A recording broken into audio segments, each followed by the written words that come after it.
À l'époque, Tunis est un marché aux esclaves plus petit qu'Alger. On y trouve malgré tout des captifs issus de toute l'Europe. Scram et les autres marins sont alignés au marché et vendus. Tunis est alors un État esclavagiste qui vit de la traite. On y vend à la fois des esclaves noirs qui arrivent avec les caravanes du Sahara et des chrétiens.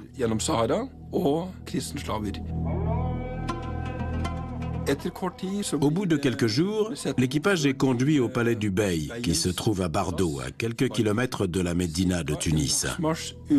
C'est en quelque sorte la résidence du gouverneur. On y trouve une société en miniature, un petit Versailles.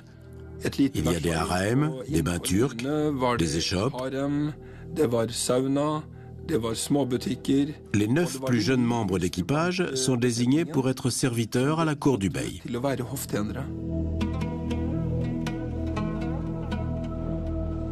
Aujourd'hui, le palais du Bardo jouxte la capitale tunisienne. La moitié du bâtiment a été convertie en musée, tandis que l'autre accueille le Parlement tunisien. Sadek Boubaker a enquêté sur le sort des esclaves à Tunis. Au Bardo, il y avait une chapelle pour les captifs qui vivaient au Bardo. Il y a eu au début du XIXe siècle quelqu'un qui vivait au Bardo et qui était pratiquement ministre des Affaires étrangères. Oui, du Bey. Les autres ont été envoyés à Tunis pour y travailler. Ils étails logés dans des quartiers spéciaux avec des captifs d'autres nationalités. Ils étaient employés à la construction des remparts et devaient charrier des pierres. Leur travail était bien plus pénible. Physiquement, c'était très dur. Ils n'étaient pas habitués au climat, à la chaleur, aux maladies.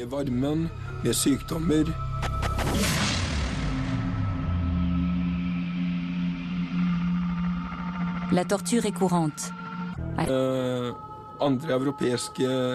Scram raconte comment d'autres captifs européens ont reçu 300 coups de fouet ou de verge sur la plante des pieds pour des motifs insignifiants.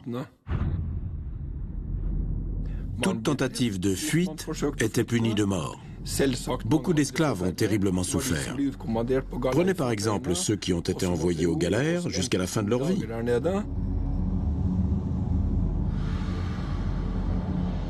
Les traces de la présence d'esclaves blancs en Afrique du Nord sont peu nombreuses.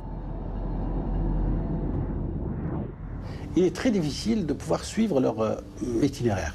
Parce que, à partir du moment où ils prennent un nom musulman ou arabe, au bout de quelques générations, ils disparaissent dans la société.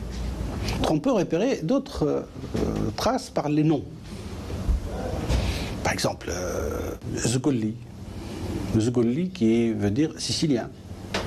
Ou bien Ferrare, le Ferrare de Ferrare, ou Napolitan, de Napolitain, ou les Sancho, l'espagnol, d'autres noms comme ça qui restent, mais ils restent surtout dans les régions où il y avait soit des bagnes, des endroits où on mettait les captifs, comme par exemple à Portofarina.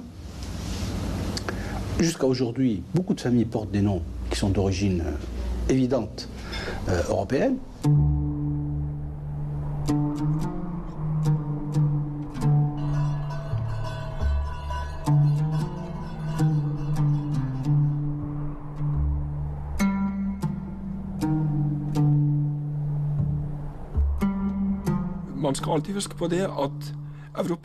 Il faut bien garder à l'esprit que les Européens qui se convertissaient à l'islam, à Tunis et dans le reste de l'Afrique du Nord, vivaient bien mieux en tant que musulmans que les prisonniers musulmans qui s'étaient convertis au christianisme en Europe.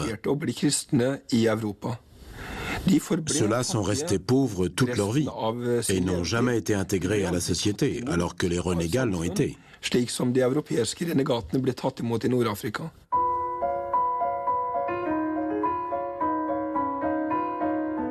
Hark Holufs débute comme valet. Mais le jeune Danois apprend vite. Bientôt, il parle le turc, l'arabe et la lingua franca, qui mélange des langues parlées tout autour du bassin méditerranéen. Au bout de 3 ans et demi, il est promu au rang de trésorier et reçoit un lopin de terre, des chameaux, des moutons et même des serviteurs, et ceci en dépit de son statut d'esclave. Hark Holoufs est aussi chargé des basses œuvres du bey.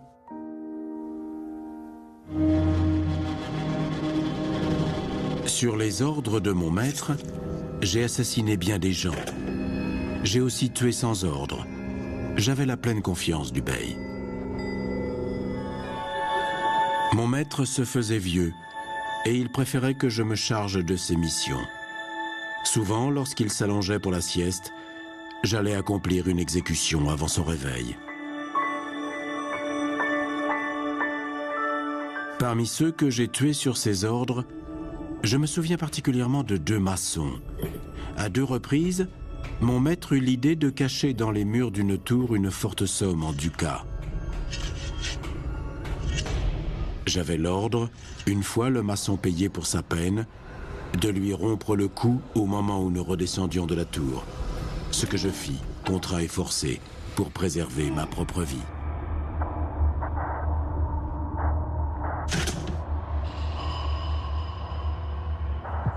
Mon maître avait 2 raisons d'agir ainsi. D'abord, il voulait être sûr que l'emplacement du trésor resterait secret.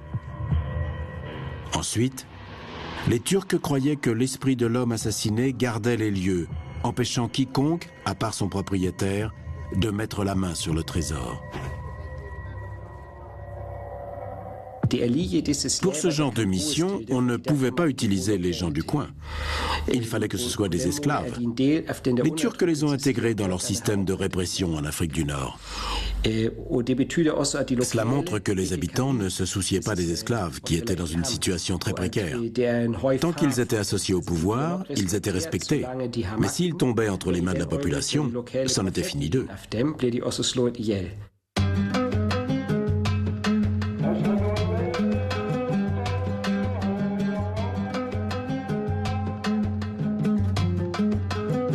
En 1732, Hark Holoufs accompagne le bey lors du pèlerinage à la Mecque. Le voyage dure 13 mois. 6000 personnes composent la caravane. Hark s'est forcément converti à l'islam. Sinon, il n'aurait pas pu être du voyage. Il écrit dans son autobiographie qu'il est allé à la Mecque et que seuls les musulmans pouvaient entrer dans la ville. Cela prouve qu'il s'est converti, même s'il écrit par ailleurs qu'il n'est jamais devenu musulman.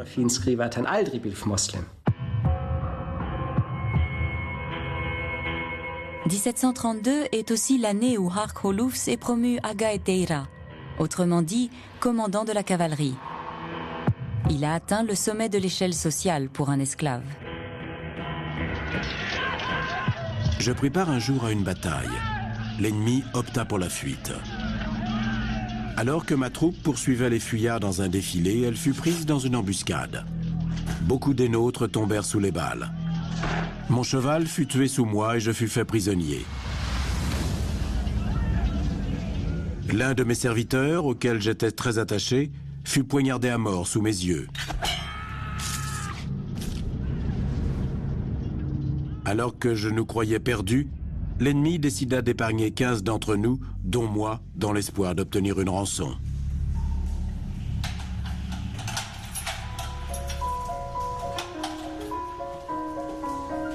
On m'emprisonna dans un donjon. Une femme vint me rendre visite. Elle était presque entièrement voilée. Seuls ses yeux et ses mains, couvertes de jolies couleurs, étaient visibles. Elle me posa plusieurs questions, après quoi je me jetai à ses pieds. Elle me demanda si les gens de mon pays croyaient en un Dieu qui régnerait sur le ciel et la terre.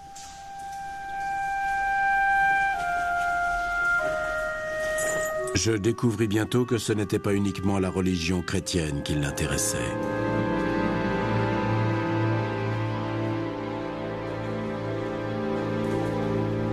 Lorsqu'elle repartit, je la suppliai à haute voix de plaider ma cause. « Chut !» répondit-elle, « ne parle pas si fort. » Soudain, je pris peur qu'elle ne regrettât ses bontés.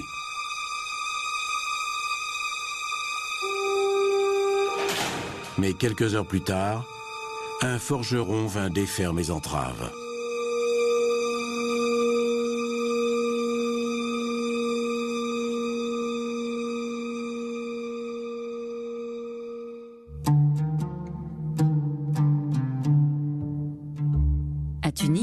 Ali Pacha règne depuis le palais Bardot.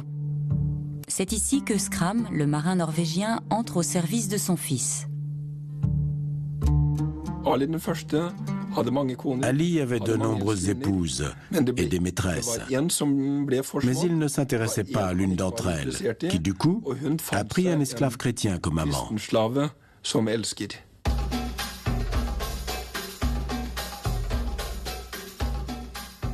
Bien que le Coran édicte des règles strictes, les pratiques sexuelles en Afrique du Nord sont beaucoup plus libérales que dans l'Europe chrétienne.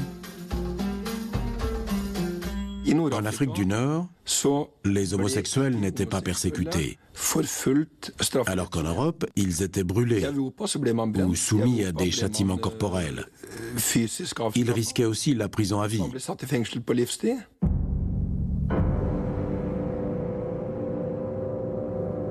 Pour la plupart des esclaves de la côte des Barbaresques, la vie est un enfer. Seule une poignée d'entre eux parvient à rentrer dans son pays. Pour Skram, en revanche, les choses sont bien différentes, car il est serviteur royal. Malgré sa capture en Méditerranée et malgré son statut d'esclave, la vie à Tunis était un paradis pour lui. Dans son récit, il écrit « Il ne me manquait rien à part ma liberté ». L'avantage, c'est qu'il entre au service du prince à Tunis, qui est d'une nature clémente. Des négociations s'engagent entre le royaume du Danemark et les autorités de Tunis pour la libération des marins norvégiens. À un moment, le prince exige 2 chevaux et des haches en échange de la liberté de Skram.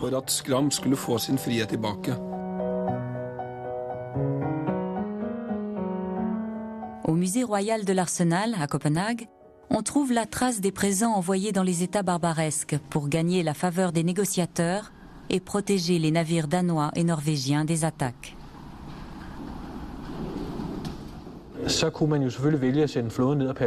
Bien sûr, le gouvernement danois aurait pu envoyer une flotte pour patrouiller, mais ce n'était pas possible. À la place, ils ont tenté d'obtenir un accord avec les États de la côte des Barbaresques. En gros, il s'agissait d'acheter la tranquillité des navires de la couronne.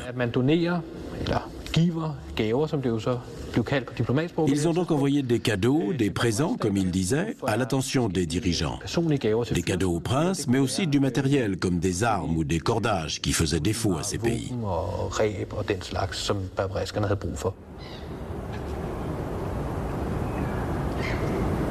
Les archives royales danoises ont conservé plusieurs documents liés à ces accords. Voici un sauf-conduit algérien. Nous n'avons que la partie danoise. Comme vous le voyez, il en manque une partie. C'est un document que le capitaine danois emportait avec lui. Ce sauf-conduit date de 1838. On est déjà quasiment à la fin de l'existence de ce système. Le vaisseau concerné est le Magdalene, immatriculé à Copenhague. Il a effectué un voyage depuis la capitale. Son capitaine était Jacob Ebert et il devait emprunter le détroit de Gibraltar.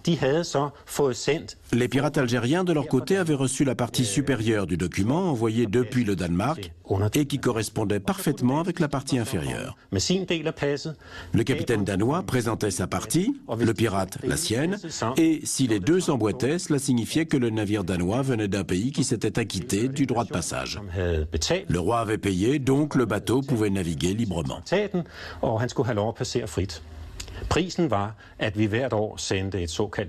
Le tribut annuel consistait en une cargaison de poudre et de boulets, de faucons d'Islande, de cornes de narval et d'autres produits du Nord. C'était de cette manière que le traité était scellé.